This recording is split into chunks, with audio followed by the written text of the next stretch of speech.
What's up, guys? This is Jason at JP3 Motorsports.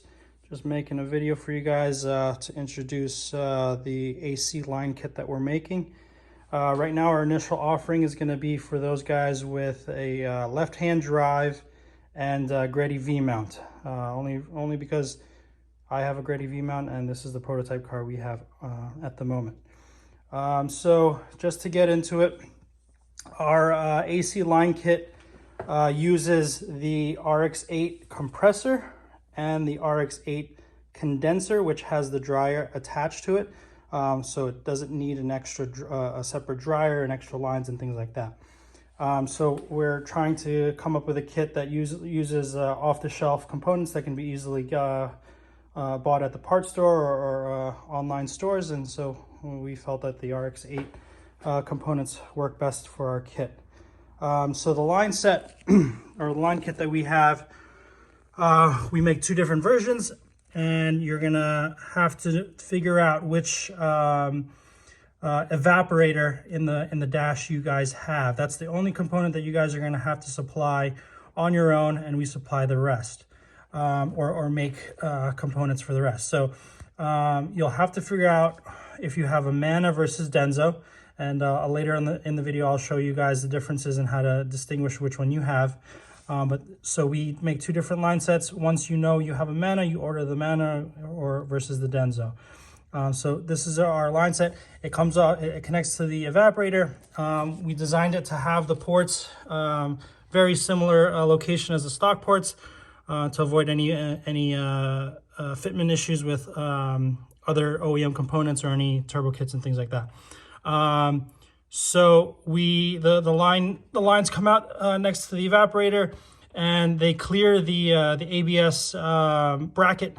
So if you do have ABS or you don't, it will work either way. I don't have the bracket here in place, but trust me, it clears the brackets, so and goes from there. So I've had a couple of guys ask if I have a big single turbo, and it's gonna get close to the shock tower, what are my options? You know, I've melted ports before, melted the Schrader valves in the ports before. What can be done?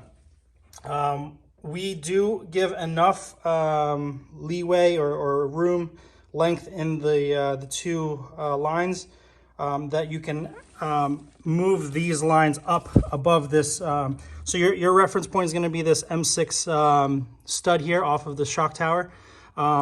The OEM location style, running is going to run right underneath it. But we do have enough line in here. I routed mine a little differently, but there's enough line that we provide that you can potentially take this line and move it up above this M6 stud. And that should clear most turbos or big turbo kits. What most guys are going to have to do, if you do have a turbo that big, you're going to have to run a blanket, and you're going to have to shield these ports somewhat.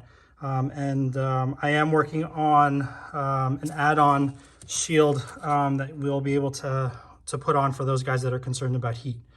So the lines do come with some fire sleeve on them to mitigate any heat that they do see on the rubber side. So that's there.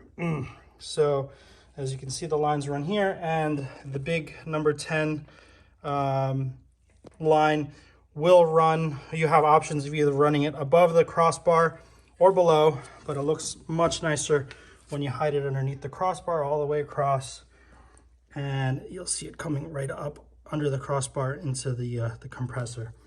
That's the low side line. So you can see that there, and then you'll see that the number 6 line, that's the high side line, comes up, comes down, and then you'll see it right there. All right. So the other question was that some guys have or have bought the RX-8 adapter brackets from other manufacturers on the market. The one thing I can tell you guys is that the brackets, we include our brackets because we've designed them slightly differently so that they clear or allow more clearance between the compressor and the frame rail.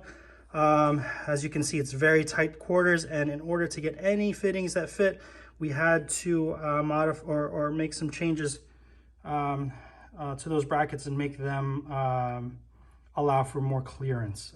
So that's the reason why we include our brackets with the kit, and you cannot you won't be able to use our line set with different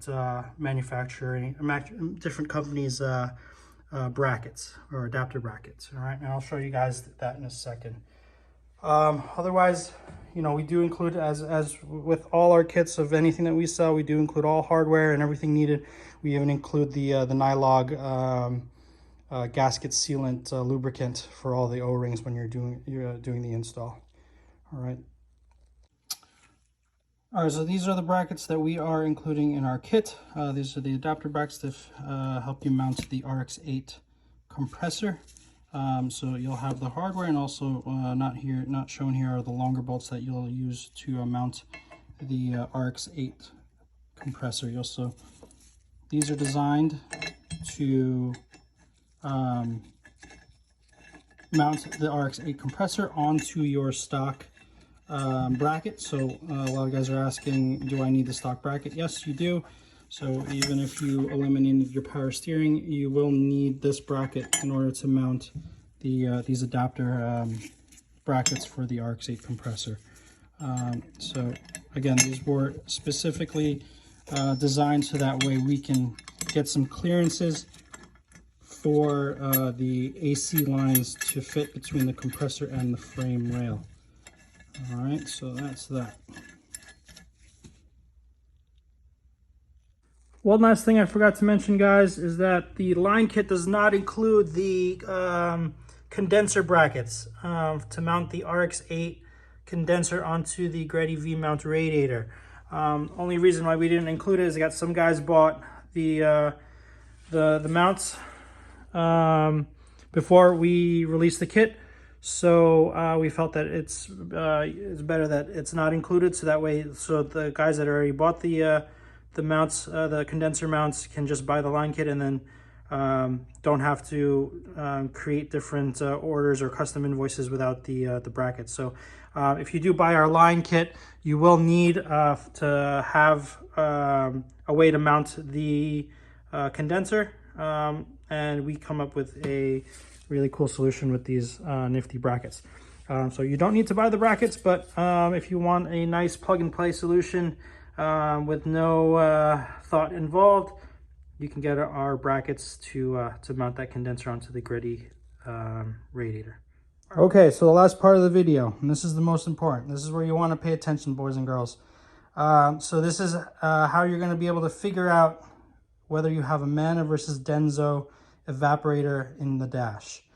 So this is the only component you guys are going to have to provide with the AC kits, because this is what we cannot produce or manufacture. So there's two main ways to do it. One way is measuring with a caliper the distance between the two sides of the hex on each fitting, and I'll show you that in a second. Or if you take the evaporator out, you can easily see on the inside whether you have a Denso or Mana. I tried to find other differences that will make it even easier, but even between boxes, there's even differences too. As you can see, the right and the middle box are both Mana, but even the boxes are different looking. So if you are able to take the evaporator out, which I do recommend, in changing the expansion valve inside, you can be able to tell. So the evaporator box is easy to take out. You do not have to take your dash out. All you have to do is take your glove box out, a couple of screws, and take the glove box out. There's a little crossbar that holds the glove box hinge. And once you get behind the glove box, there's two nuts. You're going to see an M6 nut on the bottom and an M6 nut at the top. Once you take those two nuts out, you disconnect one of the electrical connectors, and this box slides right out. Once you have it out, you can look on the inside, and if you see two lines that look like that, that's a Denso unit. On the other two, you don't see it, and you'll see inside there's a big little cylinder and a line over there. That's a Mana. And on this one is a Mana. Sometimes they have this little sticky tape foam stuff, and that will show you that that's a Mana. The other way, And the tried and true way, because this is going to determine the type of fitting that you will get on the line set, is measuring the fittings that are coming out of the firewall. So if you take the smaller one and you measure with a caliper, so that's about 14 millimeters. And this is for a Denso. And here you measure between, and that's 22. So 22 and 14 on the Denso. And we have a picture on the website for each listing for you guys to reference off of again. 17, and I believe 24 on the Mana systems. That's going to be the easiest way without having to remove the evaporator or look behind the glove box if you just want to figure out which one to order first and then take everything out later. That's the easiest way. So that can be done easily by going to the back on your firewall and measuring that hex fitting and the distance between the two sides on each of the hex fittings.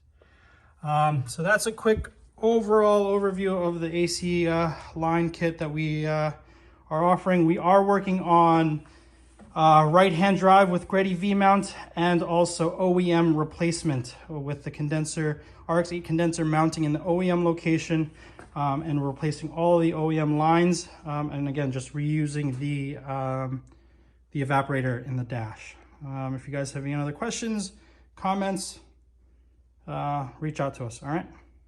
Have a good Monday.